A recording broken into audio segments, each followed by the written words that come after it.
नमस्कार दोस्तों, आप सभी का स्वागत है सेवार्थ सिविल सर्विसेज में। मेरा नाम है आयुष खटियार। हम लोग कंप्लीट कर रहे हैं क्रॉनिकल सीरीज। इससे पहले हम लोगों ने जनवरी से जून तक की घटनासार पूरी कंप्लीट की। अब हम लोग हैं अक्टूबर माह की क्रॉनिकल की 3 लेक्चर हम लोग कंप्लीट कर चुके हैं और ये है हमारा चौथा लेक्चर। अगर अभी तक आपने चैनल को सब्सक्राइब नहीं किया तो सब्सक्राइब कर लीजिए। सब्सक्राइब करेंगे तो अल्टीमेटली फ़ायदा होगा उसका। आपको ये समझ, आप जब चैनल पर जाएंगे तो आपको समझ में आ जाएगा। राइट, चलो ठीक है, ओके। तो पहला हमारा टॉपिक है यहाँ पे पर्यावरण और पारिस्थितिकी वाले टॉपिक में हम लोग आ गए हैं। और ये देखिए यहाँ पे पहला हमारा टॉपिक है, वर्ल्ड का पहला जो है कार्बन हटाने वाला बॉन्ड जारी किया है।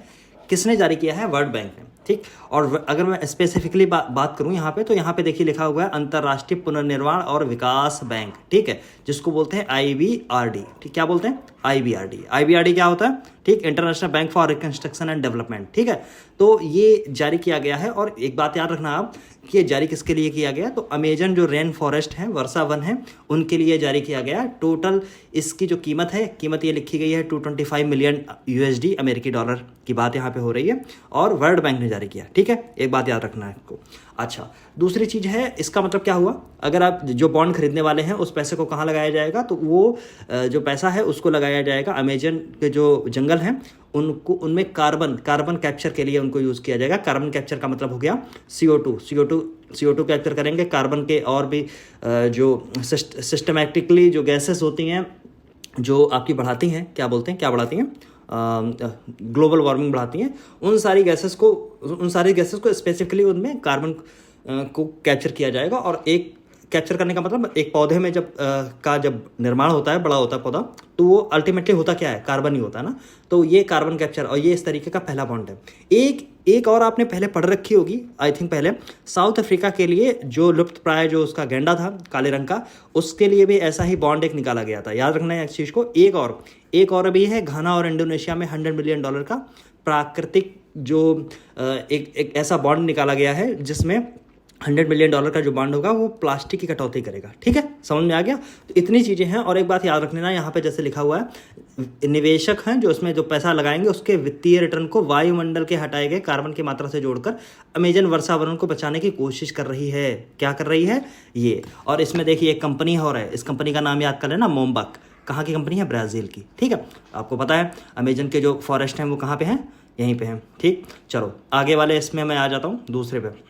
कार्बन कैप्चर उपयोग और भंडारण के लिए कार्यशाला का आयोजन किया है नीति आयोग ने। देखिए यहाँ पे लिखा हुआ नीति आयोग ने, लेकिन किसके साथ में मिलके? अमेरिकी सरकार के साथ में मिलके। और ये कार्यशाला ये मतलब उसके कार्बन कैप्चर कैसे किया जाएगा और उसका भंडारण कैसे किया होगा, मतलब वायुमंडल से कुल मिला के कार्बन को हटाने की बात हो रही है, कार्बन डाइऑक्साइड को हटाने की बात हो रही है। ठीक है, और इसमें क्या ये लिखा हुआ है? CCUS। ठीक, कार्बन कैप्चर और उसका भंडारण की यहाँ पे बात की गई है। अच्छा, एक बात और है, ये जो सिस्टमेटिकली ये चीज़ें जो हो रही हैं, ये क्या ये एक देखिए यहाँ पे और एक होगा CCTS का क्या मतलब होगा? CCTS है कार्बन क्रेडिट ट्रेडिंग स्कीम। अच्छा, इस स्कीम से क्या होता है? CCTS में मतलब कार्बन, जैसे बहुत सारी कंपनियां हैं, उनको ये टास्क दिया जाता है। अगर आप बड़े लेवल पे काम कर रहे हैं तो एक जैसे भारत में आपने सिस्टम देखा होगा CSR, कारपोरेट सोशल रिस्पॉन्सिबिलिटी। आप जो आमदनी करते हैं कंपनियां, और वो अपनी आय का मतलब जो उन्होंने कमाया है लाभांश का 2% वो खर्च करेंगी। किस पे खर्च करेंगी? सोशल रिस्पॉन्सिबिलिटी किसी भी तरीके की हो सकती है, चाहे वो शौचालय बनाने की बात हो, या पार्क बनाने की बात हो, या कार्बन, या मतलब कोई भी ऐसी चीज़ जो पर्यावरण को बचाने वाली जैसी बात हो सकती है। तो ये सोशल रिस्पॉन्सिबिलिटी इसमें भी होता है। इसमें एक ऐसी स्कीम है CCTS जिसमें कार्बन क्रेडिट ट्रेडिंग स्कीम। ठीक, ये भी लॉन्च की गई थी इंडिया के द्वारा, जिसमें कंपनियां क्या होंगी, उनकी जो रिस्पॉन्सिबिलिटी है वो अपनी, जैसे मान लीजिए टाटा मोटर्स है, मान लीजिए टाटा कंपनी है, एक तरफ रिलायंस कंपनी है। ठीक है, और दोनों को ये टास्क दिया गया कि आपके 2% का पैसा जो है वो इस पे खर्च होगा, मान लीजिए इन्वायरमेंट पे मान लीजिए खर्च होगा। तो टाटा ने मान लीजिए पैसा खर्च किया इन्वायरमेंट को बचाने के लिए, और उसकी यूनिट उसको मिल गई। ठीक है, जैसे मान लीजिए 1000 करोड़ अगर उसने पैसा खर्च किया और उसको उसको मान लीजिए 1000 करोड़ पे 10 यूनिट मान लीजिए मिल गई। ठीक, और रिलायंस में मान लीजिए पैसा नहीं खर्च किया है। ठीक, तो टाटा क्या कर सकता है, रिलायंस क्या कर सकता है कि टाटा को पैसा दे देगा, और ये जो इसने 10 करी हैं, इससे टाटा से बोलेगा 10 आप और करो, ये इधर रिलायंस खरीद लेगा, तो दोनों के 10-10 हो जाएंगे। मतलब समझ में आया? इस तरीके से कार्बन क्या होता है, कार्बन का आपस में ट्रेड होगा, ठीक। बस इसमें ये सब बात है कि जैसे जो कार्बन को जो कैप्चर किया जाएगा उसको कहाँ दबाया जाएगा, तो ऐसी चीज़ों में जैसे कि मान लीजिए अगर कोई ऐसा कोयला क्षेत्र है या कोई गैस का क्षेत्र है जहाँ पे अब खाली पड़ा हुआ है, वहाँ उसको दबाने का प्रयास किया जाएगा। आप समझ रहे हैं? मतलब टोटल सिस्टमेटिकली ये है, ठीक है। तो किसके साथ में किया है? यूएसए के साथ में, ठीक है। फिर एक है गुमटी नदी। गुमटी नदी की बात क्यों आ गई यहाँ पे? गुमटी नदी आपको मिलते हैं, अच्छा इंग्लिश में अगर मैं लिखूं तो गुमटी को गोमती भी लिखते हैं, बट ये यूपी वाली गोमती नहीं है जो लखनऊ के पास से निकल के होकर जाती है। ये गोमती है मतलब ये क्रॉस बॉर्डर का मतलब इंडिया और आपका जो बांग्लादेश है इनके बीच में बहती है। और कहाँ पे बहेगी आप देखेंगे तो देखिए, बांग्लादेश आपको ऐसे ऐसे मिल जाएगा, इधर से नॉर्थ ईस्ट ने पूरा घेर रखा है, और इधर से जब आप ऐसे ऐसे करेंगे इसको ऐसे ऐसे, तो यहाँ पे त्रिपुरा मिलेगा और यहाँ पे मिजोरम मिलेगा। तो त्रिपुरा से होते हुए जाती है गोमती नदी। गुमटी कहेंगे, गोमती अगर लिख के आता है तो गोमती क्रॉस बॉर्डर आएगा, ये वाली गुमती नहीं है, वैसे गुमटी है, ठीक है। तो गुमटी अगर यहाँ पे जाएगी तो यहाँ पे देखिए, यहाँ एक तरफ से गंगा आ रही है, एक तरफ से यहाँ से असम से होते हुए ब्रह्मपुत्र आ रही है, और दूसरी ये, तो ये तीनों नदियाँ जाके यहाँ पे मिलती हैं, ठीक है। तो ये इसमें हुआ, देखिए ये है, इसको बात समझने वाली इसमें ये है कि इसने ये बांग्लादेश ने ये आरोप लगाया है कि ये जो इसका बांध बना हुआ है, डम्बूर बांध, इससे पानी खुलने से इसके यहाँ पे बाढ़ आ गई है, लेकिन ऐसा है नहीं। तो ये नदी इसलिए चर्चा में आ गई है। तो एक बात याद रखना कि ये थोड़ी सी बस हो सकता है कहीं ज्योग्राफी वाले पोर्शन में आपसे हो सकता है पूछ लिया जाए। तो गंगा, ब्रह्मपुत्र, और आपको पता है कि मेघना है, मेघना तीसरी नदी है यहाँ पे इंपॉर्टेंट 3 बांग्लादेश की नदियों में। तो मेघना से जाके मिल जाती है कौन सी? गुमती नदी, ठीक है, ओके। अच्छा, अब कौन सा है? डम्बूर बांध गुमटी नदी पर बनाया गया है, जो भारत बांग्लादेश से होकर बहती है, और ये सबसे बड़ी ऐसी नदी है, ठीक है, त्रिपुरा की, ठीक। चलो बस यही है, आगे बढ़ जाता हूँ। शुद्ध शून्य कार्बन उत्सर्जन वाला भारत का पहला हवाई अड्डा बना है आईजीआई एयरपोर्ट। आईजीआई एयरपोर्ट मतलब इंदिरा गांधी इंटरनेशनल एयरपोर्ट की यहाँ पे बात हो रही है, ठीक। शुद्ध शून्य कार्बन उत्सर्जन, शुद्ध शून्य मैं आपको कई बार बता चुका हूँ। शुद्ध शून्य क्या होता है? नेट जीरो क्या होता है? नेट जीरो का मतलब जितना कार्बन निकाल रहा है और जितना कार्बन उसमें अपने बचाने की कोशिश कर रहा है, तो दोनों का जो अगर सम आप करेंगे टोटली, तो वो जीरो अगर हो जाएगा। अगर जीरो होता है तो वो होता है नेट जीरो, ठीक है। ये चीज़ें मैं कई बार आपको बता चुका हूँ, ठीक। तो ये जो है इसको भारत का पहला ऐसा है शुद्ध शून्य कार्बन उत्सर्जन वाला कौन सा बन गया? हवाई अड्डा। ये इंपॉर्टेंट है, महत्वपूर्ण है, इसको याद रखना। और दूसरी चीज़ एक और ये वाला महत्वपूर्ण था, ठीक है, इंपॉर्टेंट है। जहाँ जहाँ पे मैं इंपॉर्टेंट बताऊंगा वहाँ पे लगाते हुए चलना, जल्दी जल्दी से आगे बढ़ना है। अभी हम लोगों को आर्थिक भी कंप्लीट करनी है, ठीक है। तो इसको दिया किसने है? एक बात याद कर लेना, ACA मतलब ACA का क्या मतलब हो गया? यहाँ पे देखिए लिखा हुआ है ACA, कार्बन प्रत्यायन एयरपोर्ट कार्बन प्रत्यायन का कार्यक्रम है ये, जो नेट जीरो कार्बन उत्सर्जन वाले हवाई अड्डे को दर्जा प्राप्त करने वाला भारत का ऐसा पहला हवाई अड्डा ये बन गया, ठीक है। और इसमें कौन शामिल है? एयरपोर्ट काउंसिल इंटरनेशनल, ठीक, ये शामिल है। तो इसी का है ये, ठीक। लेवल 5 प्रमाणन, लेवल 5 सर्टिफिकेट प्राप्त करके दिल्ली हवाई अड्डे अपने स्कोप 2 ये सब चीज़ें देखिए रटने वाली नहीं होती हैं। 90% तक कम करने में प्रगति प्रदर्शित की है। टोटल आप ये रखें, उसका लक्ष्य जो था 2030 था, लेकिन इसने कंप्लीट कर लिया है 2024 में, ठीक है, याद रखना है, बस समझ में आ गया। चलो आगे बढ़ जाता हूँ। भारत में और 3 वेटलैंड रामसर साइट हो गई हैं, वेरी वेरी वेरी इंपॉर्टेंट लगा लीजिए। देखिए इससे पहले जो रामसर साइट थी इंडिया के अंदर वो थी कितनी? 82, ठीक। 3 बढ़ के कितनी हो गई? टोटल 85। अच्छा, जब ये 85 हो गई हैं तो अच्छा, रामसर साइट के बारे में मैं बहुत सारी चीज़ें ऐसे बता चुका हूँ। जैसे रामसर जो डे हो वो मनाया जाता है 2 फरवरी को मनाया जाता है। और ये सम्मेलन रामसर वेटलैंड्स पे जो सम्मेलन हुआ था, मैं स्पेसिफिकली अगर बात में करूँ तो वेटलैंड जो कन्वेंशन हुआ था वो हुआ था 2 फरवरी 1971 को। ईरान का एक शहर था रामसर, इसलिए यहाँ पे ये मनाया जाता है, हर 2 फरवरी को रामसर दिवस मनाया जाता है, ठीक।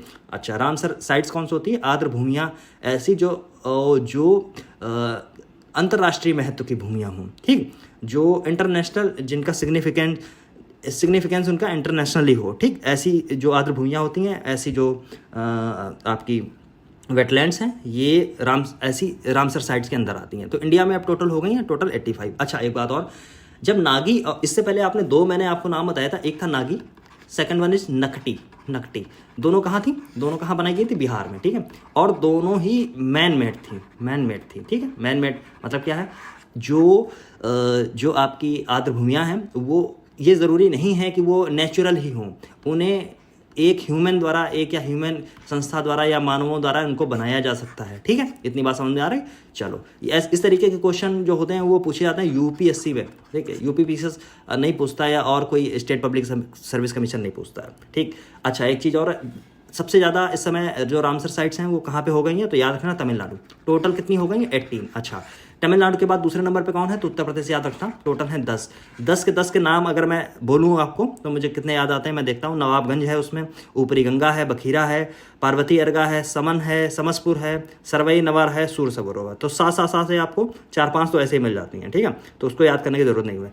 अभी हाल ही में थोड़े साल पहले में हैदरपुर बनाई गई थी तो 10वीं हो गई थी। ठीक है, तो बखीरा है, नवाबगंज है, पार्वती अर्गा है, समन है, समसपुर है, सरसई नवार है, सूर सरोवर है। ये सब कहाँ है याद रखना। ठीक है, ये सब चीज़ें जरूर है। पहली कौन सी थी? चिल्का और केवलादेव। ठीक है, स्मारक कौन सी है? रेणुका। ये सारी चीज़ें बेसिक है, ये आपको कवर करनी चलनी है। ठीक है, अच्छा एक बात और है, अब टोटल कितनी हो गई? 85। ठीक, कौन सी? 85। तो ये जो 3 बढ़ी हैं ये कहाँ से बढ़ी हैं? तो 2 तमिलनाडु से बढ़ी हैं और 1 बढ़ी है एमपी से। तमिलनाडु से कौन सी बढ़ी है? तमिलनाडु से नंजरायण। ठीक है, मैं सही पढ़ रहा हूँ, नंजरायण पक्षी अभ्यारण्य और काजू वैली पक्षी अभ्यारण्य। काजू वैली का नाम आप पहले सुन चुके होंगे, मैंने इसका नाम ठीक से नहीं सुना था, शायद कभी पढ़ा हो तो मुझे याद नहीं आ रहा।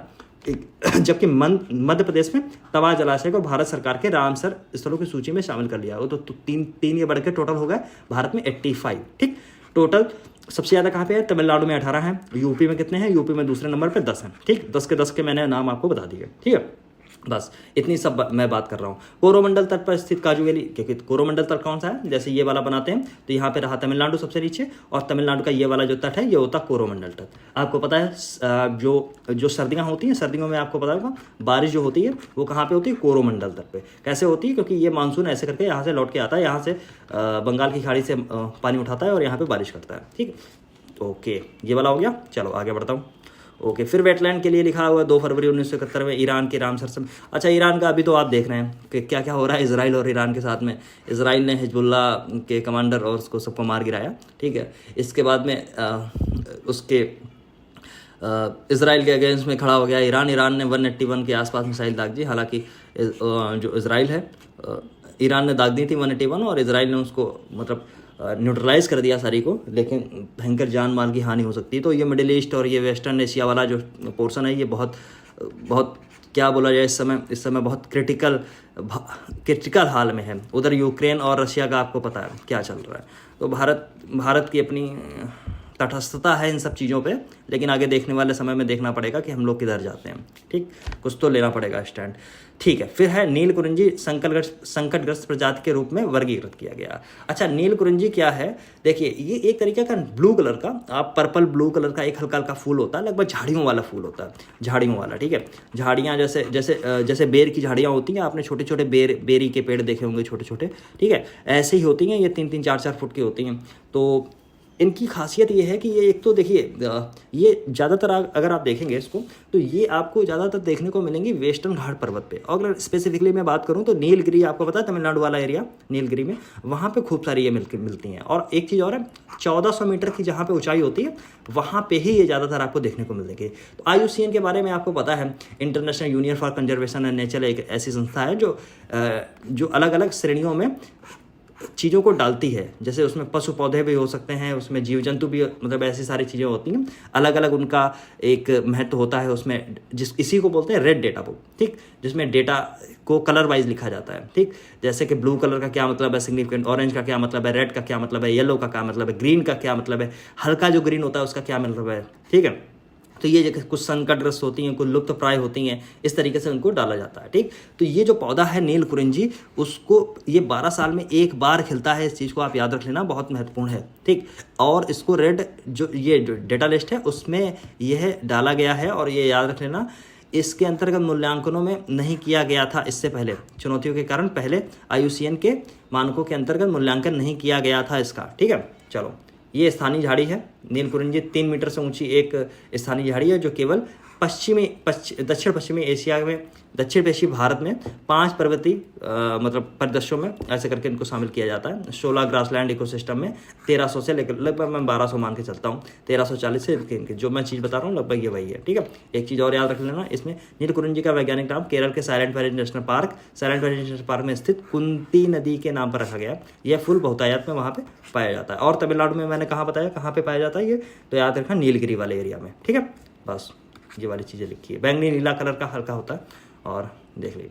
अच्छा, एक और है महत्वपूर्ण, इसको जरा देख लेना, इंपॉर्टेंट है ये, क्योंकि ये मोर अभ्यारण्य बनाए गए हैं 2, ठीक। इससे पहले मोर और अभ्यारण्य अब तो नहीं देखने को मिलते थे, ज़्यादातर बाघ अभ्यारण्य की जब भी कभी बात होती है तो बाघ अभ्यारण्य की कभी बात होती है, हमेशा याद रखना। लेकिन यहाँ पे ये बात हो रही मोर अभ्यारण्य की, ठीक। तो ये दो बनाए गए हैं, तो एक है इसमें कर्नाटक से, एक है इसमें केरल से, ठीक है। आदिचुंचनगिरी, ठीक है। अच्छा, भूपेंद्र यादव ने यह सूचना दी, केंद्रीय पर्यावरण और वन जलवायु मंत्री हैं, उन्होंने ये सूचना दी कि केंद्र सरकार ने कर्नाटक के आदिचुंचनगिरी और केरल के चुल्लुनुआर, ठीक, को मोर अभ्यारण्य घोषित किया है। इनके नाम रट लीजिए, कहाँ पे हैं ये 2 रट लीजिए, ठीक है। तो ये मोर अभ्यारण्य। अच्छा, राष्ट्रीय पक्षी कौन सा है भारत का, नेशनल बर्ड, ये है मोर। कब बनाया गया था, 1963 में, ठीक है। अगर आपसे कभी पूछा जाए कि 1947 अगर आया ऑप्शन में, तो आप यही लगा के आएंगे, ठीक है, मुझे पता है, ठीक। तो 1963 में ये बनाया गया था, ठीक। और ये बस इसमें दो ही चीज़ें आपको पढ़नी है, बाकी ये सब चीज़ें नहीं पढ़नी है, ठीक। और सब इधर उधर की बातें हैं, ठीक, कि काले रंग के वाले सारा सोरेन सब बातें इसमें नहीं करनी है, ठीक है। चलो, मधुमेह रोगी जड़ी बूटी गुड़मार की खोज। अच्छा, गुड़मार ओके, मधुमेह मतलब डायबिटीज़, राइट। अब डायबिटीज़ के लिए बहुत सारी दवाइयाँ, डायबिटीज़ देखो, सबसे पहली बात तो है डायबिटीज़ का कोई ठोस कारण आज तक कोई खोजा नहीं गया है। लोगों को ये सबको पता है कि इंसुलिन कम हो जाता है तो डायबिटीज़ लोगों को हो जाती है। अच्छा, इंसुलिन कम होने का कारण किसी को ठीक नहीं पता है। कई बार हेरिडिटी से हो सकता है, कई बार आपके जीवन जो आपका तरीका है जीवन जीने का उससे हो सकता है, खान पान से होता है, स्ट्रेस लेवल से होता है, बहुत सारी ऐसी चीज़ें हैं जिनसे ये हो सकता है। अच्छा, कुछ एक बेसिक चीज़ें हैं जैसे मुझे याद आ रही हैं मधुमेह के बारे में। तो जैसे मधुमेह जो है वो कब होता है, जब ब्लड में शुगर लेवल जो नॉर्मल से बढ़ जाता है तो उसको बोलते हैं डायबिटीज़, ठीक। ऐसे व्यक्ति को बोलते हैं डायबिटिक हो गया है, ठीक। अच्छा, ये शुगर लेवल मेंटेन करने का काम कौन करता है, तो इंसुलिन नामक एक हार्मोन है, याद रखना, एक हार्मोन है, वही करता है, एंजाइम नहीं है, हार्मोन है, वो करता है। और हार्मोन निकलता है पैनक्रियाज की बीटा सेल से। किससे निकलता है, बीटा सेल से। ये सारी चीज़ें बहुत कई बार पूछी गई हैं, आप खूब रटी होंगी। अच्छा, ये काम क्या करता है इंसुलिन, जैसे जो हम लोग खाते हैं, कोई भी चीज़ खाते हैं तो अल्टीमेटली कुछ भी हम खाएं, स्टार्च खाएं, फैट खाएं, कार्ब्स खाएं, कुछ भी चीज़ खाएं आप, तो वो अल्टीमेटली जो एनर्जी बॉडी को मिलती है वो आखिरी में सब कुछ टूट के बनता है बॉडी में ग्लूकोज, ठीक है, ग्लूकोज। और ग्लूकोज ही बॉडी को एनर्जी देता है, ठीक।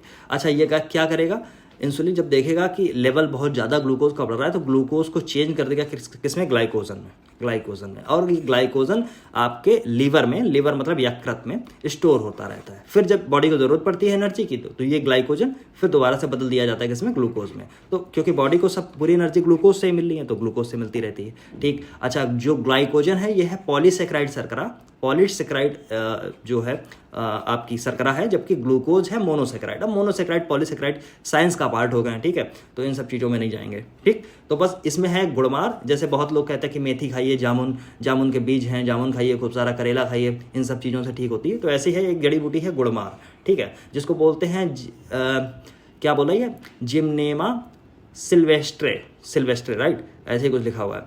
तो ये बिहार के गया में ब्रह्मयोनी पहाड़ी पर शोधकर्ताओं ने ऐसी इसकी खोज की। ऐसा नहीं है कि गुड़मार जो है पहली बार खोजी गई है, ऐसा नहीं है, गुड़मार यहाँ पे पहली बार खोजी गई है ब्रह्मयोनी पहाड़ी पर। तो ये कोई ऐसा मुझे बस इसमें ये समझ में आ रहा था कि ये जो है उसके लिए महत्वपूर्ण है। आपके जो इंसुलिन जो आ गया वो महत्वपूर्ण है, बाकी ये सब चीज़ें नहीं हैं। जैसे कि CSIR जो है वैज्ञानिक और औद्योगिक अनुसंधान परिषद, जिसको बोलते हैं क्या, CSIR, ठीक। उसमें CSIR जो है उसके लिए एक मधुमेह की रोधी एक दवा है, एक मेडिसिन है BGR-34, इसमें भी इस गुड़मार का उपयोग करता है। तो ये सब बस इतनी सी बातें हैं और उसमें ज़्यादा दिमाग लगाने की आवश्यकता नहीं है, ठीक है। बस गुड़मार की बात हो रही है और ये खोजी कहाँ पे गई है, बस ये महत्वपूर्ण था। कहाँ पे खोजी गई थी, तो बिहार के ब्रह्मयोनी पहाड़ी पर, गया में वही गया जहाँ पे बुद्ध को ज्ञान की प्राप्ति हुई थी। चलो आगे बढ़ते हैं। हिंद महासागर में 3 संरचनाओं के नाम अशोक, चंद्रगुप्त और कल्पतरु के नाम पर रखे गए हैं। देखिए, इंडियन ओशन, इंडियन ओशन, अभी एक हाल में एक रिपोर्ट आ रही थी, उसमें मैंने देखा इंडियन ओशन में भारत का प्रभुत्व मतलब अब तीसरे स्थान पे माना जा सकता है। सबसे नंबर 1 पे आज भी अगर डोमिनेंस इंडियन ओशन में है तो वो यूएसए की ही है। अब ये बड़ी दिलचस्प बात है, यूएसए कहाँ पे बैठा हुआ है लेकिन इंडियन ओशन कहाँ पे है। फिर भी तमाम परमाणु पनडुब्बी होंगी वो पड़ी रहेंगी, कोई फ्लीट होगी डियागो गार्सिया में पड़ी रहेगी, ऐसे है ना। तो इनका सब चीज़ें यहाँ पे इन्होंने कब्जा रखी हैं पूरे all over the world, right. तो यूएसए को कहीं भी हमला करना हो कि किसी भी जगह पे, उसके लिए बाएं हाथ का खेल है। उसको बहुत ये नहीं है कि मुझे यहाँ जाना है वहाँ जाना है, ऐसा करना है। यूएसए के लिए बहुत इजी है। दूसरे नंबर पे चाइना है, तीसरे नंबर पे इंडिया है। इंडिया, फ्रांस जो किसी समय बहुत आगे थे, अब इस समय बहुत पीछे हो चुके हैं, ठीक है। चलो, तो अब इसमें बात है संरचनाएं समुद्र के अंदर आपको पता है 6 किलोमीटर 60 50 किलोमीटर, पता नहीं कितना गहरा हो समुद्र, किसी ने कुछ जान नहीं पाया ठीक से नहीं जान पाया कई बार, ठीक। तो संरचनाएं होती है, जैसे कई बार रिज ऐसे बनी होती है, कई बार पहाड़ बने होते हैं इस तरीके के। तो इन्हीं संरचनाओं के नाम रखेंगे। उसमें एक नाम है अशोक, दूसरा नाम है चंद्रगुप्त और तीसरा है कल्पतरु, ठीक है। और ये नाम को जो इसको मंजूरी है वो दे दी है आईओसी, मतलब जो यूनेस्को का इंटर गवर्नमेंटल जो महासागरीय आयोग है आईओसी, उसने मंजूरी दे दी है। और एक है अंतर्राष्ट्रीय हाइड्रोग्राफिक ऑर्गेनाइजेशन, ठीक है, इंटरनेशनल हाइड्रोग्राफिक ऑर्गेनाइजेशन, इसने भी मंजूरी दे दी है, ठीक। तो नाम आप याद रख पाएंगे तीनों के। अशोक, देखिए ये तो मौर्यंस हो गए, कल्पतरु का नाम और आपको याद करना है, ठीक है, तो याद कर लेना बस, और कुछ नहीं इसमें नहीं है। चंद्रगुप्त रिज है, अशोक सी माउंट है, सी माउंट मतलब समुद्र का आपका माउंट, ठीक। और नाम मौर्य वंश के शासकों के नाम पे रखे गए, जबकि हिंद महासागर में अन्य 7 संरचनाएं ज्ञात हैं, जिनमें मुख्य रूप से या तो भारतीय वैज्ञानिकों का नाम है या अथवा हिंद महासागर के इस क्षेत्र में भारत द्वारा प्रस्तावित किया गया है, मतलब इंडिया का ठीक ठाक इसमें है।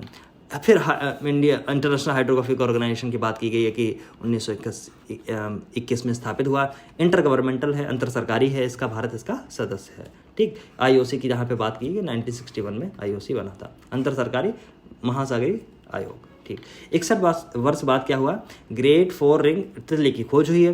तितली की खोज कहाँ हुई है, तो अरुणाचल प्रदेश में हुई है, ठीक। अच्छा, ऐसा नहीं है कि ये पहली बार देखी गई है, इससे पहले देखी गई थी। बेसिक चीज़ें ये है कि ये इस तरीके की तितली है जो इसके पंख होते हैं, पंख तो पंख में एक तो ब्राउन कलर के इसके पंख होंगे, गहरे डार्क ब्राउन कलर के, उसमें आंखें सी बनी रहती हैं, ठीक, लच्छेदार। कुछ आगे दो आगे होती हैं, 3-4 पीछे होती हैं, मतलब आप समझ रहे हैं, इसी तरीके की कुछ होती है। 61 वर्ष बाद इसको वहाँ पे देखा गया, कहाँ पे, अरुणाचल प्रदेश के नामदफा नेशनल पार्क में, राष्ट्रीय उद्यान में, फिर से देखा गया, फिर से खोजा गया। अच्छा, अरुणाचल प्रदेश आपको पता है चाइना से लगता है, ठीक है। अरुणाचल प्रदेश के कुछ दर्रे हैं, उनके नाम जरूर रट के जाना, ज्योग्राफी में पूछे जाते हैं, ठीक है, ये तो आप रट के उनको जाना, ठीक है।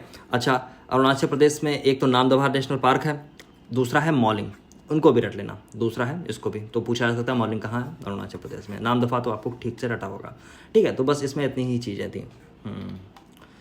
ओके, फिर आ गए हैं हम रिपोर्ट और सूचकांक में, ठीक है, रिपोर्ट और सूचकांक में।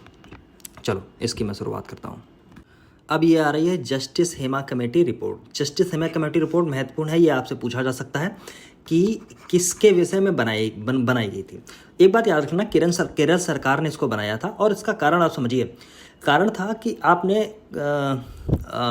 खूब ये सब देखा होगा कि जो फिल्म इंडस्ट्रीज़ हैं वहाँ पे महिलाओं के साथ में जो जाति हो रही है, कास्टिंग काउच, आपने ऐसा एक वर्ड सुन रखा होगा, ये निकल के आया आपके हॉलीवुड वाले एरिया से। फिर ये धीरे धीरे यूरोप और फिर धीरे धीरे इंडियन फिल्म इंडस्ट्री से लेके अन्य सब विश्व की जहाँ पे फिल्म इंडस्ट्री है वहाँ पे ये समस्या घोर बनी हुई है, ठीक है। तो ये मलयालम फिल्म जो इंडस्ट्री है, उसमें मलयालम फिल्म इंडस्ट्री आपको पता है केरल वाला एरिया है, वहीं पे होती है मलयालम भाषा के लिए जो मूवीज़ बनती हैं। उसमें कास्टिंग काउच की जो समस्या थी, वहाँ पे 2017 के अंदर, जुलाई 2017 के अंदर एक जस्टिस हेमा कमेटी रिपोर्ट बनाई गई। हेमा कमेटी, एक कमेटी बनाई गई, जस्टिस हेमा कमेटी, ठीक है।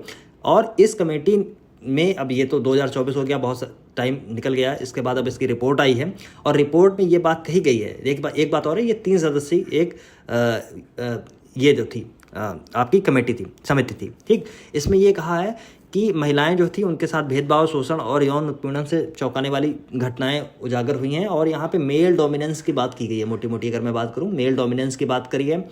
और यहाँ पे बात की है कि कम पे करने की, महिलाओं को ज़्यादातर ये होता है कि वर्क प्लेस पे, हालांकि बहुत सारे बहुत सारी कोशिश भारत सरकार और कानूनों के माध्यम से कॉन्स्टिट्यूशन में भी लिखा हुआ है, बहुत सारी चीज़ें ऑलरेडी की जा चुकी हैं, लेकिन फिर भी जब आप व्यावहारिक तौर से देखते हैं, जब व्यावहारिक तौर से आप जब देखेंगे क्या हो रहा है इंडस्ट्री में अलग अलग जगह पे, तब आपको ये समझ में आता कि नहीं, अभी बहुत सारी चीज़ें हैं करनी बाकी हैं, थोड़ी बहुत चीज़ें नहीं, बहुत सारी करनी बाकी है। उसमें एक ही है, ठीक है, कास्टिंग काउच की समस्या, और इसमें बहुत सारी बातें ऐसे की गई हैं कि जैसे ज़बरदस्ती जो हैं वो लोग घुस जाते थे, मेल जो एक्टर्स हैं वो महिलाओं के वैनिटी में या वो जहाँ पे रहती हैं वहाँ पे घुस जाते थे, उनके लिए प्रॉपर टॉयलेट की व्यवस्था नहीं है, चेंजिंग रूम वहाँ पे नहीं है, ठीक है। और यहाँ पे पुरुष प्रधान माफिया तक की वर्ड तक की यहाँ पे बात कर दी गई कि अस्तित्व पर प्रकाश डाला गया है, ठीक। फिल्म सेट पे महिलाओं के लिए अपर्याप्त जो सुविधाएं हैं उनकी बात की गई है, ठीक है।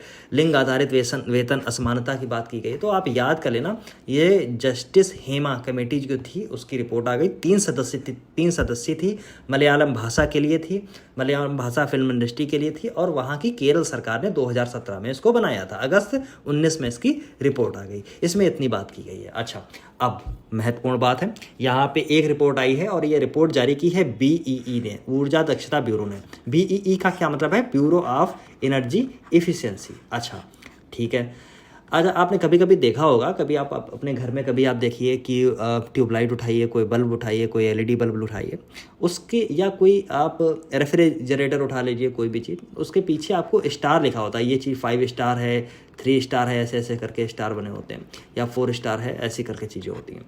तो ये जो स्टार रेटिंग होती है ये BEE जारी करता है, ठीक। ये है bureau of energy efficiency. Energy efficiency के लिए भारत में ये काम करती है संस्था, मतलब भारत सरकार की ऑफ कोर्स है, ठीक। तो ये काम करती है और इसका ऐसा कहना है कि कर्नाटक देश में सबसे ज़्यादा सार्वजनिक charging EV charging station Karnataka के पास में। EV चार्जिंग स्टेशन, जैसे EV जो गाड़ियां हैं उनको चार्ज करने के लिए जैसे पेट्रोल पंप लगे हुए हैं, ऐसे ही EV चार्जिंग स्टेशन बनाए जा रहे हैं, पूरे इंडिया में बनाए जा रहे हैं, क्योंकि आपको पता है आगे आने वाले 10-20 सालों में EV का जो इंफ्रास्ट्रक्चर होगा भारत में बेहतर होगा। अन्य जगह भी बेहतर हो रहा है, यूरोप में काफ़ी अच्छा है, यहाँ पे भी बहुत अच्छा हो रहा है, ठीक है। नंबर 1 पे यहाँ पे इसमें बात ये की गई है, कर्नाटक नंबर 1 पे है, नंबर 2 पे महाराष्ट्र है, पहले नंबर पे कर्नाटक है, नंबर 2 पे महाराष्ट्र है, तीसरे नंबर पे यूपी है। ये 3 तक तो आप याद ही रख कर लेंगे, दिल्ली भी आप याद कर लेना। तो यूपी में इस समय की पोजीशन है 1989, ठीक, लगभग इतने 2000 के आसपास जो है EV स्टेशन है। हालांकि ये डेटा नहीं पूछेगा, लेकिन ये पूछ सकता है हाल ही में ब्यूरो ऑफ एनर्जी एफिशिएंसी द्वारा जारी एक रिपोर्ट में उत्तर प्रदेश को कौन सा स्थान दिया गया है EV station, installed EV station में, EV इंफ्रास्ट्रक्चर में, ठीक है। तो तीसरा याद कर लेना, कर्नाटक नंबर 1 पे है, फिर यहाँ पे 3700 के आसपास में जो है वो महाराष्ट्र है, जबकि 4400 के पास में कर्नाटक था। चौथे नंबर पे दिल्ली है, दिल्ली थोड़ा सा ही पीछे है, ठीक है, ठीक है।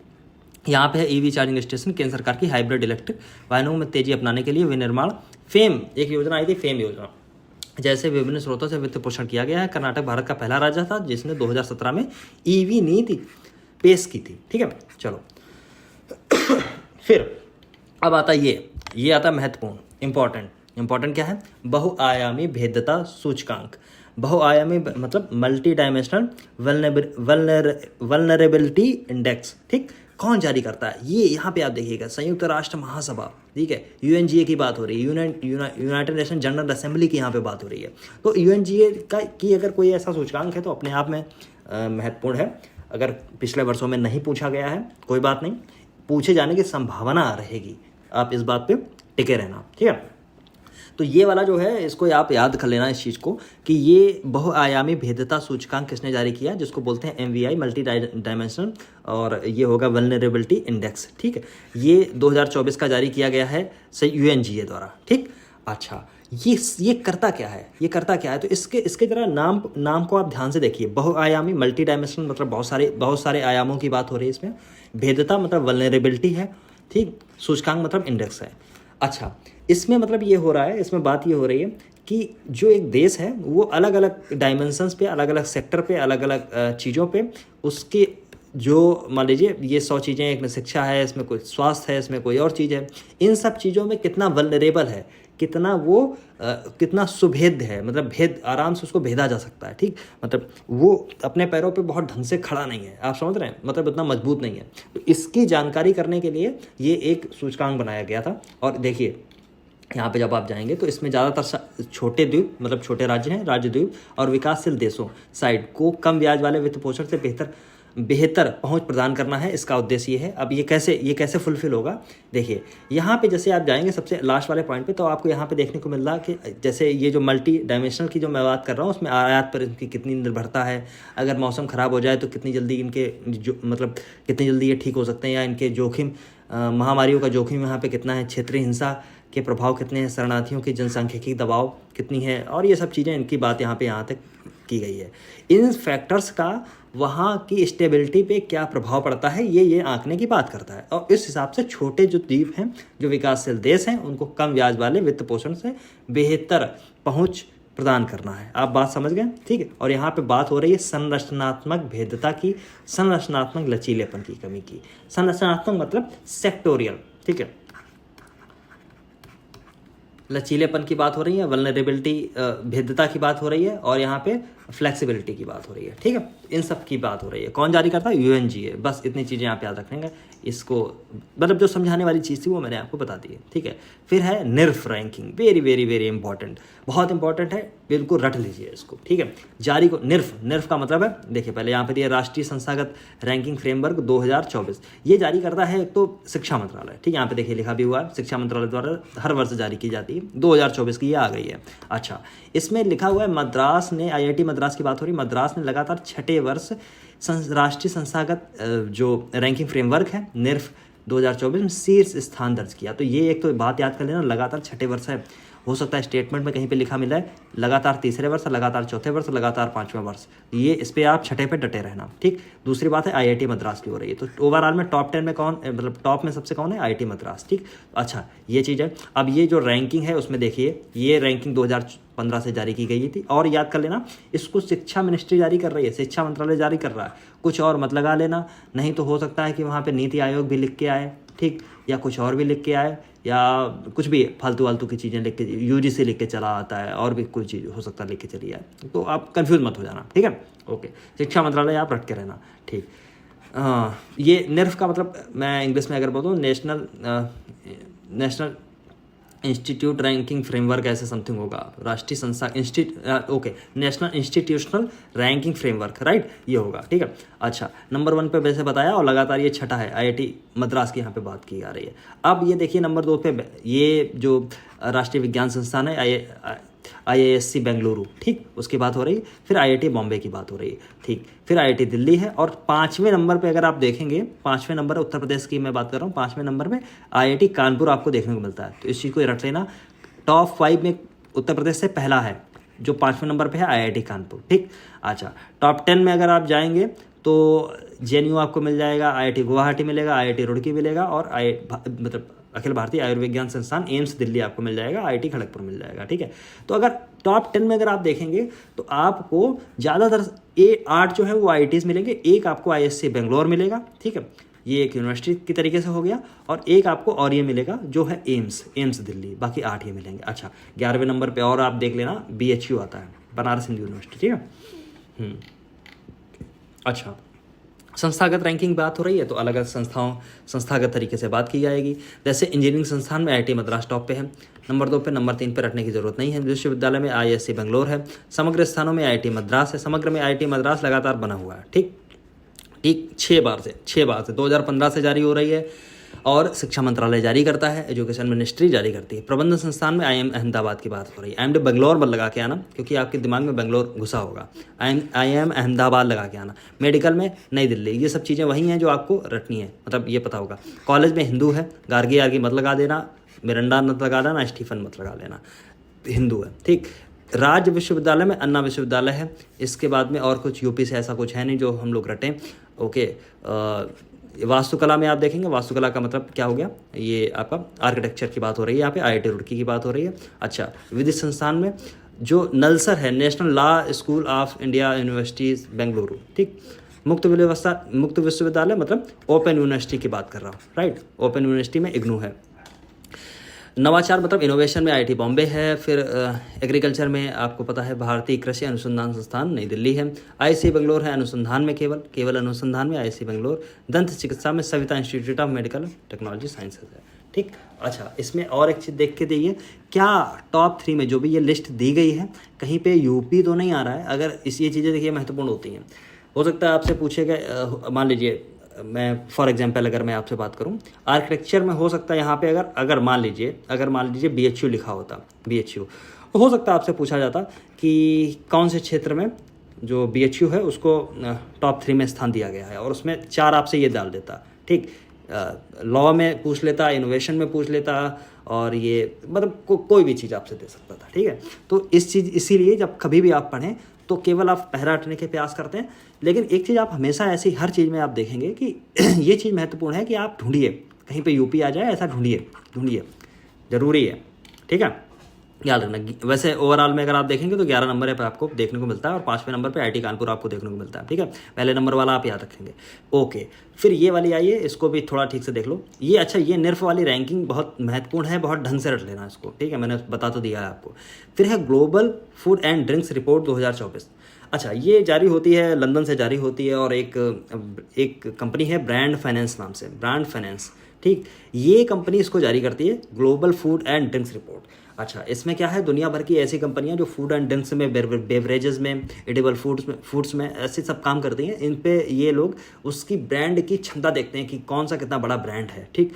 जैसे यहाँ पे अमूल की जो बात हो रही है, यहाँ पे अमूल की बात हो रही है, तो पूरे वर्ल्ड में अगर आप देखेंगे तो अमूल जो है 22वें नंबर पे ब्रांड वैल्यू इसकी है, 22वें नंबर की, ठीक है, 22वें नंबर की। अच्छा, अमूल की जैसे बात हो गई, तो अमूल जो है विश्व के सबसे मजबूत खाद्य ब्रांड का दर्जा मिला हुआ है। किसको मिला है? अमूल का फुल फॉर्म क्या है? आनंद मिल्क यूनियन लिमिटेड। अच्छा, अमूल के बारे में अगर आपने कहानी नहीं पढ़ी है, कभी समझा नहीं है अमूल के बारे में, कभी वक्त मिले तो देखिए। एक कैसे इतनी कोऑपरेटिव, लोग कहते हैं ना कि कोऑपरेटिव इंडियाज़ में काम नहीं कर पाती हैं, ठीक से फेल हो जाती हैं, कोऑपरेटिव अच्छा काम नहीं कर सकती हैं, कोऑपरेटिव बैंक्स नहीं सही से काम करती हैं, है ना। कहीं आप अक्सर होता है कि कई कोऑपरेटिव को RBI बंद कर रहा है, कई कोऑपरेटिव केवल बैंक नहीं है, दूसरी चीज़ें हैं, दूसरी अलग इंस्टीट्यूट है, उनको बंद कर रहा है। बट एक लैंडमार्क है एक अपने तरीके का। अमूल एक ऐसा इंस्टीट्यूट बन के रह गया, मतलब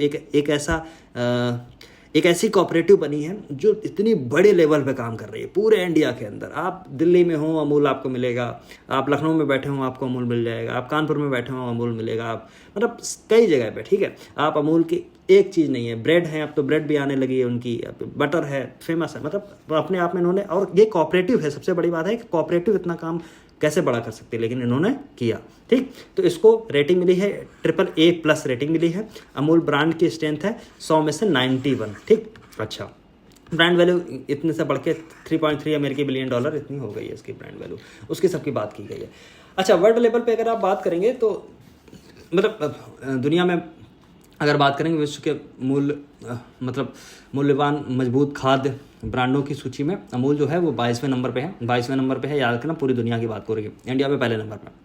जबकि स्विट्जरलैंड का नेस्ले जो है, जिसकी आप मैगी खाते हैं, ठीक है मैगी खाते हैं, डेयरी मिल्क खाते हैं, बहुत सारी चीज़ें, ये पहले नंबर पे है, ठीक, याद कर लेना इसको, ठीक। फूड एंड ड्रिंक्स रिपोर्ट 2024 की बात है, लंदन UK से ये प्रकाशित होती है, ब्रांड फाइनेंस की कंपनी द्वारा एक वार्षिक रिपोर्ट है, जिसमें 35 से अधिक मापदंडों की बात की जाती है, और उसमें अलग अलग चीज़ों पे है, जैसे विज्ञापन का प्रभाव है, उत्पाद विविधता है, उपभोक्ता, और सब फालतू की चीज़ें लिखी हुई हैं, बस आप समझ गए। अमूल याद कर लेना, 22वें नंबर पे है, इंडिया का सबसे टॉप पे है, दुनिया में सबसे टॉप पे है कौन? आपका नेस्ले। कौन जारी कर रहा है? ब्रांड फाइनेंस जारी कर रही है। कहाँ से जारी हो रही है? UK से जारी हो रही है, ठीक है, याद कर लेना। एक AAA+1 इसकी रेटिंग मिली है, और 100 में से 91 उसको नंबर्स मिले, ठीक। ग्लोबल फिर है फॉर्च्यून ग्लोबल 500 लिस्ट, कभी इससे देखिए क्वेश्चन पूछ लिया जाता है, एक महत्वपूर्ण है। तो ये फॉर्च्यून जारी करती है ग्लोबल 500, मतलब 500 कंपनियों के बारे में, ठीक है। अच्छा, इसमें महत्वपूर्ण अब चीज़ें देखिए, ग्लोबल जो फॉर्च्यून 2024 के लिए फॉर्च्यून ग्लोबल 500 लिस्ट जारी कर दी गई, और इसमें अमेरिकी कंपनी है वॉलमार्ट, लगातार 11वें वर्ष सूची में अपना शीर्ष पे रखा है, टॉप में रखा है नाम। कौन सा? वॉलमार्ट में, ठीक। अच्छा, रिलायंस इंडस्ट्रीज कहाँ पे है? 88 पे, मतलब 88 स्थान से 86 पे पहुंचे, 2 अंकों का यहाँ पे सुधार हुआ। इंडिया के बाहर अगर आप देखेंगे तो शायद सबसे ठीक ठाक रैंकिंग में यही होगी, ठीक है। अच्छा, इस वर्ष फॉर्च्यून 500 में 9 भारतीय कंपनियां शामिल हैं, मतलब आप देख रहे हैं, मतलब दुनिया की तीसरी सबसे बड़ी अर्थव्यवस्था वाला देश, और 500 में अगर उसकी कंपनियों की अगर बात की जाए तो कंपनियां केवल 9। तो कैसा इकोसिस्टम है यहाँ का पता नहीं है क्या है, जबकि ज़्यादातर पैसा है वो पैसे वाले लोगों के पास में है, ठीक है। तो ये समस्या है, बड़ी समस्या है। कितने आगे जाएगी किसी को नहीं पता, लेकिन समस्या है, ठीक है। आप देखेंगे जैसे कि कभी एक रिपोर्ट कभी आई न्यूज़पेपर में कि कोचिंग इंडस्ट्री की बात होती है कि कोई 50,000 करोड़ की कोचिंग इंडस्ट्री हो चुकी है इंडिया के अंदर, ठीक है। अब कभी आप दिल्ली जाइए और दिल्ली कभी फ़ोन मिलाइए, ऐसे जो कोचिंग यूपीएससी से रिलेटेड जो कोचिंग है, ठीक है, और मतलब जो भी यूपीएससी से रिलेटेड कोचिंग है, आइदर वो इंग्लिश मीडियम की हो या हिंदी मीडियम की हो, कभी आप उनको फ़ोन करिए, नंबर मिलाइए, उनसे फ़ीस पूछिए, फ़ीस क्या है आपकी। 1 साल की फ़ीस वो बताते हैं, पता कितनी? 1 साल की 2,60,000, 2,70,000, ठीक है, इतनी फ़ीस विद ऑप्शनल। आप समझ रहे हैं। और ये बच्चे बहुत बहुत दुनिया का सबसे कठिन काम है एक बेरोजगार से पैसा मांगना, सबसे कठिन काम है। लेकिन बिना शर्म के, बिना किसी लिहाज के, मुंह खोल के ये सब आराम से पैसा मांग लेते हैं, ठीक है। लोग दे भी देते हैं, खैर वो अलग की बात है। तो मेरे टच में जितने लोग आते हैं जो कहता है कि मैं दिल्ली जाऊंगा, तो मैं उसको अलग तरीका बताता हूँ उससे बेहतर पढ़ने के लिए बिना दिल्ली जाए, ठीक है। और बहुत सारे लोग हैं, मैंने देखा मेंस भी नहीं लिखा है कभी, 4 साल 5 साल हो गए हैं यूपीएससी का। लेकिन खैर ये एक दुखद है। आपको पता है कि कैसे रील्स के चक्कर में युवा, और ये प्रॉपर एक नेक्सस है। आप कभी ये मत समझिए जो आप रील देख रहे हैं, फलाने सर आते हैं बड़े अच्छे तरीके से बोलते हैं, या ढिमाके सर आते हैं वो हाथ फैला फैला के बोलते हैं, अपने गुंडई की कहानियाँ सुनाते हैं। आप कभी दिल पे हाथ रख के कभी ये सोचिए कि ये क्या, ये स्वाभाविक रूप से हो रहा है? बिल्कुल स्वाभाविक रूप से नहीं है। बहुत बड़ा नेक्सस है, बहुत कंपनियां हैं इसमें लगी हुई हैं जो आपकी एक रील ले जाने के लिए हज़ारों, मतलब आपके 100 करोड़ रुपए कम से कम। मुझे लगता है, ऐसा लगता है कि अगर जो दिल्ली की जो कंपनी जो केवल जो कोचिंग है, 100 करोड़ रुपए से केवल उनका बजट ज़्यादा होगा जो केवल सोशल मीडिया पे खर्च किया जाता है। जो आप रील देखते हैं वो अपने आप नहीं चल के आती है, वो आप तक पहुंचाई जाती है। तो ये जब चीज़ें अंदर की होती हैं, तो जब आप डूबेंगे इसमें तब आपको पता चलेगा कैसे जो पोस्टर जहाँ पे लगते हैं, जो नगर निगम लगाता है या दिल्ली में एमसीडी लगाती है, कैसे वो पोस्टर जो होते हैं, बड़ी बड़ी कंपनियाँ होती हैं, उसके एडवांसेस दे के आपका प्रचार नहीं होने दे सकती हैं, ठीक है। तो ये बहुत साधारण चीज़ नहीं है, बहुत टफ है, ठीक। इंडस्ट्री जैसी लगती है बाहर से वैसी नहीं है, बहुत गंदी है, हद से ज़्यादा गंदी है। आप समझ रहे हैं ना। दुनिया के, जैसे मैं कह रहा हूँ, सबसे कठिन काम है, सबसे बहुत मुश्किल काम है कि किसी बेरोजगार से पैसा मांग लेना, ठीक। और जिसमें भी सत्यता ये है कि जो सिलेक्शन का जो रेट है, उनका जो रेट है वो 0.1%, 0.2% से ज़्यादा नहीं है। उसमें अपनी कैपेबिलिटी है बच्चे की। 4 जगह पे वो आंसर राइटिंग करता है, ऐसे कहीं और से देखेगा, ऑप्शनल कहीं और से करेगा। तो वो खैर एनीवे, मैं थोड़ा कभी हिंट करता हूँ कि परेशान ना हो लोग, ठीक है। तो 9 कंपनियाँ हैं। मेरा अपना मतलब कभी कभी ऐसी बातें कर लेता हूँ इसलिए क्योंकि हो सकता है कि कुछ लोग जो सोचते हैं ना कि मैं दिल्ली नहीं जा पाया तो बहुत मैं रह गया। आप हो सकता है बच गए दिल्ली जाके हो सकता है बच गए, मतलब। तो दिल्ली बहुत अच्छा नहीं है, ठीक। फिर रहने के खर्च की बात हो गई है। वहाँ पे आप नॉर्मल अगर आप रूम देते हैं कहीं पे जाके, ORN जैसी जगह पे, तो वहाँ पे रूम रेंट ही चालू होता है 20,000 के आसपास से। 20,000 में 5वीं मंजिल पे मिलेगा, सबसे गंदा कमरा, समझ रहे हैं। और 5 मंजिल तक आपको लिफ्ट में ही मिलेगी, ऐसे चढ़ के जाना पड़ेगा। 3 फुट का जीना होगा जिसमें कोई खिड़की नहीं होगी, एक दरवाज़ा होगा। कबर्ड तो आप भूल जाइए, समझ रहे हैं। तो कभी आप अपने वो चारपाई के नीचे रख लीजिए कपड़े, कभी ऊपर टांग लीजिए, कभी, तो यही ऐसे ही सब जीवन यापन वहाँ होता है, ठीक है। खैर एनीवे, ठीक है। तो यहाँ पे वॉलमार्ट जो है नंबर 1 पे है, यूएसए की है। और अगर आप देखेंगे, जब जैसे इसको पढ़ना है, मान लीजिए अगर आपको पढ़ना है तो आप हमेशा ये चीज़ देखिए, आप ये रटेंगे, वॉलमार्ट नंबर 1 पे, अमेजन नंबर 2 पे, स्टेट ग्रिड नंबर 3 पे, सऊदी की अरामको है जिसने अभी समझौता किया था रिलायंस इंडस्ट्रीज़ के साथ में पेट्रोलियम के लिए। बहुत बड़ी कंपनी है अरामको, लेकिन वो समझौता फिर टूट गया, ठीक है। फिर सिनोपैक है। आप ये देखिए, जब ये पढ़िए, मैं पढ़ने का तरीका बता रहा हूँ। टॉप 2 में दोनों कंपनी है अमेरिकन, वॉलमार्ट और अमेजन.com, ठीक, ओके, ऐसे पढ़िए। फिर आप देखिए तीसरे नंबर पर चाइना की आ गई स्टेट ग्रिड, चौथे नंबर पे अरामको आ गई सऊदी अरब की, 5वें नंबर पे सिनोपैक आ गई, कौन सी आपकी सॉरी चाइना की। तो आपको ये पढ़ना है, टॉप 5 में 2 कंपनियां हैं जो चाइना की हैं, 2 कंपनियां हैं कि जो यूएसए की हैं, और एक सऊदी अरब की अरामको है, ठीक है। अब आप टॉप 10 में देखेंगे तो कितनी कंपनियां यूएसए की हैं, तो और ये 4 उठाइए, 1 2 3 4। अब ये 4 के आपसे नाम नहीं पूछेगा तो एप्पल कौन से नंबर पे है, ये फला कौन से नंबर पे है, ये सब नहीं पूछेगा। हो सकता है टॉप 3, टॉप 4, टॉप 5 में हो सकता है आपसे पूछे, टॉप 10 में नहीं पूछेगा। टॉप 10 में अगर क्वेश्चन बनाएगा तो ऐसे बनाएगा, टॉप 10 में स्टेटमेंट में लिखा होगा टॉप 10 में अमेरिका की 5 कंपनियां शामिल हैं। आपको लगेगा कि हाँ 5 बहुत ज़्यादा हैं, लेकिन नहीं, आप देखेंगे 1, 2, 3, 4 और 5, 6 कंपनियां शामिल हैं, ठीक है, टॉप 10 में। चाइना की कितनी है? चाइना की 3 कंपनियां शामिल हैं, एक ही है चाइना इंटरनेशनल पेट्रोलियम। भारत की कोई भी नहीं है, याद रखना। यूके की कोई भी नहीं है, फ्रांस की कोई भी नहीं है। आपको लगेगा यूके की भी बहुत बड़ी कंपनी कोई होगी, फ्रांस की होगी, हाँ बड़ी कंपनी है, या जर्मनी की होंगी, या जर्मन की गाड़ियाँ तो आपको पता है ना बहुत शानदार होती हैं, ठीक। तो ये सब चीज़ें आपको कन्फ्यूज़ करेंगी, इसलिए मैं कह रहा हूँ ऐसे पढ़ने का तरीका थोड़ा सा बदलिए, ठीक है। अच्छा, अब आ जाइए India's tiger reserve tribals get out tourist welcome report. अच्छा, ये एक रिपोर्ट है, मतलब जिसमें ऐसा कहा गया है कि भारत के बाघ अभ्यारण्य आदिवासी बाहर निकले और पर्यटकों का स्वागत है, शीर्षक से एक रिपोर्ट निकाली गई। और रिपोर्ट निकाली है, अंतर्राष्ट्रीय बाघ दिवस कब मनाया जाता है? एक तो ये देखिए 29 जुलाई को, हर साल, ठीक है। आप कभी भी आप देखेंगे बाघ गणना रिपोर्ट आई है, हमेशा 29 जुलाई के आसपास ही ज़्यादातर आती है, ठीक। ये है rights and risk analysis group, RRAG, ये इसने एक रिपोर्ट निकाली है जिसका शीर्षक यहाँ पे लिखा गया, ठीक। इसने ये बात की है कि कुल मिला के जब जहाँ पे रिजर्व घोषित किए जा रहे हैं, पारिस्थितिकी तंत्र को बचाने की बात हो और बाघों के पारिस्थितिकी तंत्र को बचाने की बात हो, तो वहाँ पे हुआ ये है कि वहाँ पे जो ट्राइबल्स हैं उनका विस्थापन हुआ है, इस बात पे ये जोर देती है। और वो विस्थापन आने वाले समय के साथ में बढ़ा है, ये बात कह रही है इस रिपोर्ट में, ठीक। क्योंकि आपको पता है ट्राइबल जो हैं वो भी जंगल से जुड़े हैं, जंगल में रहते हैं।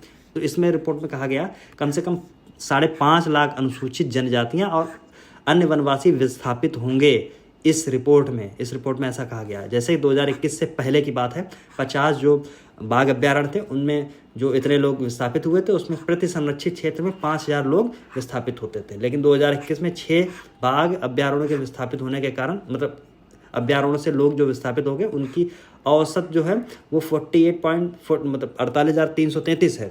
आप समझ रहे, कहाँ 5000, कहाँ 48,333, मतलब पर संरक्षित क्षेत्र में जो विस्थापित होने वाले आदिवासी हैं, जो वहाँ के ट्राइबल्स हैं, उनकी संख्या में भयंकर वृद्धि हुई है। और वो वृद्धि है, अगर डेटा के अकॉर्डिंगली आप बात करोगे, 967% की, ठीक है। ये सब बातें कर रहा है, ठीक।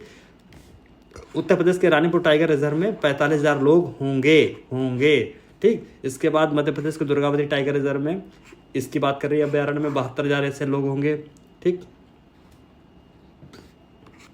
ओके, ठीक है। तो ये सारी चीज़ें थी। तो ये रिपोर्ट यहाँ से ख़त्म हो जाती है। और इसके बाद में ये है योजना और कार्यक्रम, और योजना और कार्यक्रम का लेक्चर जो है वो आज ही अपलोड होगा, ठीक है। बहुत बहुत धन्यवाद आपका बने रहने के लिए। और आज ही अपलोड होगा, और कल सुबह एक लेक्चर और आपको अपलोड होकर मिलेगा, जिसमें ये पूरी ख़त्म हो जाएगी। और इसके बाद हम लोग करेंगे क्या, इकोनॉमिक वाला पोर्सन, आर्थिकी वाला पोर्सन, ठीक है। और हाँ, एक चीज़ और है, मैंने जब वो आई थी आपकी आर्थिकी, उसकी किसकी, वाणी प्रकाशन वालों की, ठीक है, आई थिंक परीक्षा वाणी की आई थी। एक परीक्षा वाणी की आ चुकी है और एक आ चुकी है आर्थिकी आई है यूथ कंपटीशन टाइम्स की, ठीक है।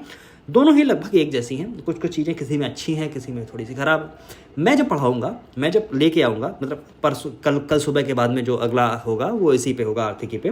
तो आर्थिकी जब मैं लेके आऊँगा तो मैं एक बहुत बेहतर करूँगा आपके लिए एक काम, कि दोनों को मैं एक साथ जोड़ दूंगा, दोनों को आपस में चिपका दूंगा। चिपकाने का मतलब ये है कि सेम टॉपिक दोनों में देखे जाएंगे, और दोनों से देख के, और मेरी जो अपनी समझ है, जो आपको पता है कि मैं डालता रहता हूँ उसमें, उन सब चीज़ों को एक ही साथ में मैं लेके आऊँगा। तो जो अब कोई भी चीज़ होगी, कोई भी टॉपिक होगा, कोई भी सब टॉपिक होगा, कोई भी करंट होगा, जब वो आप देखेंगे, जब वो आप पढ़ेंगे इन वीडियोज़ के थ्रू, तो आपको ये महसूस होगा कि फिर आपको कुछ भी करने की ज़रूरत नहीं है। इवन तो मैं कह रहा हूँ कि PYQ सैम्पल टेस्ट उसको भी लगाने की आवश्यकता नहीं होगी, केवल आप ये देख लेना, बस, समझ रहे हैं। तो इसके लिए पहले मैं सोच रहा था 3-4 लेक्चर में केवल मैं आपको ये बता दूंगा कि आर्थिकी ऐसे ऐसे पढ़नी है। अब मैं सोच रहा हूँ कि थोड़ी थोड़ी मैं कोशिश करके ठीक तरीके से करा दूँ, ठीक है। तो चलिए, और बने रहिए सवाल सिविल सर्विसेज के साथ में। चैनल को सब्सक्राइब करिए और अपनी मदद जो है वो चैनल के साथ में करते रहिए, लोगों को बताइए, बेहतर बात है, ठीक है। थैंक यू वेरी मच बने रहने के साथ में, बहुत बहुत धन्यवाद आपका।